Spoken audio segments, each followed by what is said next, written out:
जय श्री गणेश दोस्तों। हमारी आज की कहानी है देहाती किसान।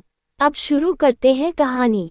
मैं जवान 18 साल की गोरी और नाजुक बदन की इतनी खूबसूरत और मेरी शादी एक गांव के देहाती किसान से कर दी। वह रात भर मुझसे प्यार करता रहा।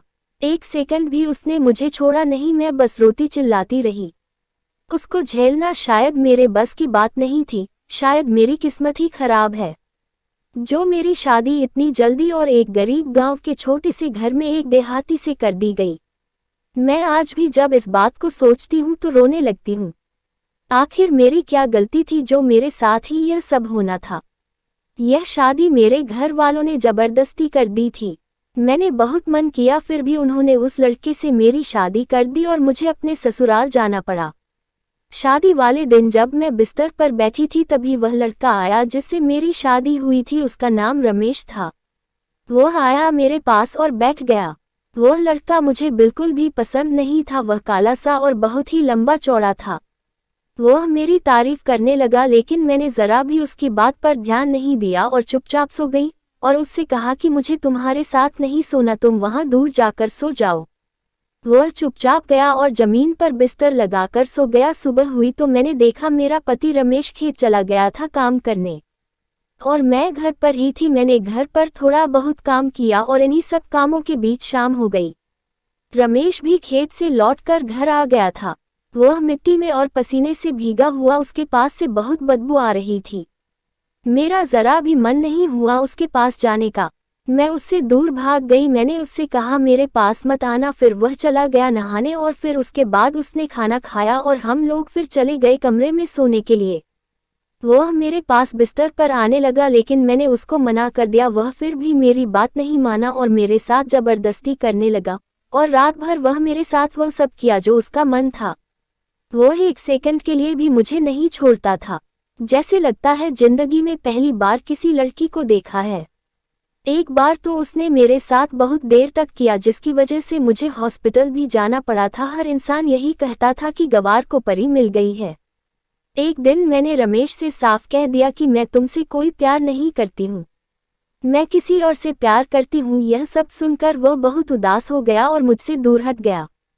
फिर मैंने कहा कि मैं अपने कॉलेज में पढ़ने वाले एक लड़के से प्यार करती हूँ और मैं उसी से शादी करना चाहती थी, लेकिन मेरे घर वालों ने तुम्हारे साथ जबरदस्ती मेरी शादी कर दिया, इसीलिए अब मैं तुम्हारे साथ और नहीं रहना चाहती।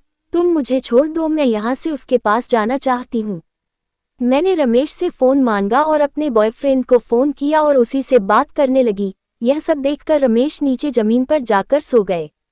अब हर रात को ऐसा ही होने लगा। यह सब देखकर रमेश बहुत ही उदास रहने लगा। उसके बाद कभी भी वह मेरे पास नहीं आया और मेरे साथ जबरदस्ती नहीं किया। एक दिन उसने कहा, मुझे लगा तुम नई नई हो इसलिए शर्मा रही हो, इसलिए मैं तुम्हारे करीब आया था ताकि तुमसे प्यार कर सकूं और तुम्हारे साथ रह सकूं।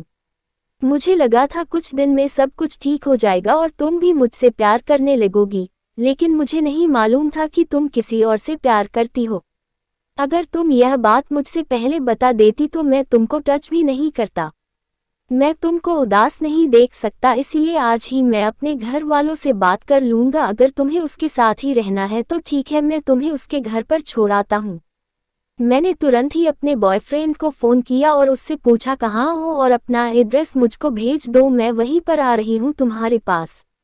मैं रमेश के साथ उस एड्रेस पर गई। रमेश मुझे अपने बॉयफ्रेंड के घर पर छोड़ दिया और कहने लगे कि मैं जल्दी आऊँगा और तुमको तलाक के कागज़ भिजवा दूँगा। आज से तुम आज़ाद हो। मुझे कुछ अजीब लग रहा था, लेकिन आज मैं खुश भी बहुत थी कि मुझे अपना प्यार राहुल वापस मिल गया था। फिर रमेश वापस अपने घर चले आए। मैं अपने बॉयफ्रेंड राहुल के साथ उसके घर पर बैठी थी। मैंने उससे पूछा क्या हुआ, तुम्हारे घर वाले कहाँ हैं? उसने कहा घर वाले सब बाहर गए हुए हैं। उसने मेरे साथ फ़ोटो भी खींची और हम लोगों ने बहुत देर बातचीत करी और साथ में खाना भी खाया। थोड़ी देर बाद उसने मुझसे कहा कि अभी हम लोग घूमने मुंबई जाएंगे। यह सुनकर मैं बहुत खुश हुई। वह मुझसे कहने लगा तुम तैयार हो जाओ, मैं अभी नहा कर आता हूँ। जब वह नहाने गया तभी उसके मोबाइल पर एक मैसेज आया। मैंने मैसेज खोलकर पढ़ तो मेरे होश ही उड़ गए। उसमें लिखा था कि लड़की तो बहुत अच्छी है और खूबसूरत है, इस लड़की का तुम जितना पैसा मांग रहे हो तुमको मिल जाएगा। तुम इसको लेकर तुरंत ही मुंबई आ जाओ। इतना पढ़ते ही मुझे सब कुछ समझ में आ गया कि अब मेरे साथ क्या होने वाला है। मैं तुरंत ही अपना बैग उठा के वहां से भाग पड़ी और अपने ससुराल पहुंच गई। मैंने यह सब बातें तुरंत ही रमेश को बताई। यह सब बातें सुनने के बाद भी रमेश ने मुझे एक बात भी नहीं बोली और न ही मुझे डांटा, बल्कि उस लड़के के खिलाफ ही पुलिस कंप्लेंट करके उसको जेल भिजवा दिया। यह सब देखकर मुझे बहुत आश्चर्य हुआ। जिसको मैं इतना गलत समझ रही थी वह इंसान कितना अच्छा है, और जिसको अच्छा समझ रही थी वह कितना गलत इंसान है। मैं रमेश के पैर पकड़ के बहुत रोई और उनसे बहुत माफ़ी मांगी, लेकिन उन्होंने मुझे कुछ नहीं कहा। मुझे उठाया और गले से लगा लिया। आज भी उनके कपड़ों में मिट्टी लगी हुई थी और शरीर से पसीना बह रहा था। आज मुझे वह बदबू नहीं लग रहा था, बल्कि खुशबू लग रही थी, एक ऐसी खुशबू जिसमें मुझे डूब जाने का मन कर रहा था। मेरा बिल्कुल भी मन नहीं कर रहा था उनसे दूर हटने का। मुझे तो लग रहा था कि मैं बस ऐसे ही रहूं। दोस्तों, जिंदगी में हमें जो कुछ भी मिलता है वह सब कुछ हमारी औकात के हिसाब से ही मिलता है, वह सब कुछ अच्छा ही होता है। तो इसलिए अपनी किस्मत को कोसना बंद करिए और जो मिला है उसमें खुश रहें। आपको कहानी कैसी लगी कमेंट कर हमें ज़रूर बताएं। अगर अच्छी लगे तो वीडियो को लाइक, शेयर और चैनल को सब्सक्राइब जरूर कर दीजिएगा। धन्यवाद दोस्तों।